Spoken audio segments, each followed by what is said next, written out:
নমস্কার, আমি শ্রীরূপা। প্রাইম জলপাইগুড়িতে আপনাদের স্বাগত। গত কয়েকদিন ধরে টানা বৃষ্টিপাত হয়ে চলেছে, যার দরুন উত্তরবঙ্গের সঙ্গে সিকিমের যে যোগাযোগ ব্যবস্থা তা ব্যাহত হচ্ছে। কিছু গাড়ি ঝুঁকিপূর্ণভাবে যাতায়াত করলেও তাতে সায় দিচ্ছে না প্রশাসন। সিকিমের সিংতাম রংপো অঞ্চলে বারডাং এলাকায় ধস নেমে সম্পূর্ণ বিপর্যস্ত NH10। অবিরাম বৃষ্টিতে মাটি ও পাথর সরানোর কাজ ব্যাহত হচ্ছে। তবে কর্তৃপক্ষ জানিয়েছে, যদি আবহাওয়া অনুকূল থাকে তাহলে অবিলম্বে কিছু অংশের রাস্তায় পথ চলাচল সম্ভব হবে। সোমবার রাতে রিম্বিক লোধমা অঞ্চলের একটি বাড়ির রান্নাঘর ভেঙে পড়ে।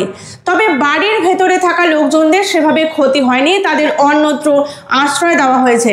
তবে এভাবে বাড়ি ভেঙে পড়ায় সম্পূর্ণ এলাকাবাসীরা প্রমাদ গুনছেন। গত 24 ঘন্টায় উত্তরবঙ্গ ও সিকিমের একাধিক জায়গায় ধস নেমেছে, যার ফলে স্থানীয় বাসিন্দাদের স্বাভাবিক যে জনজীবন রয়েছে তা ব্যাহত হয়েছে।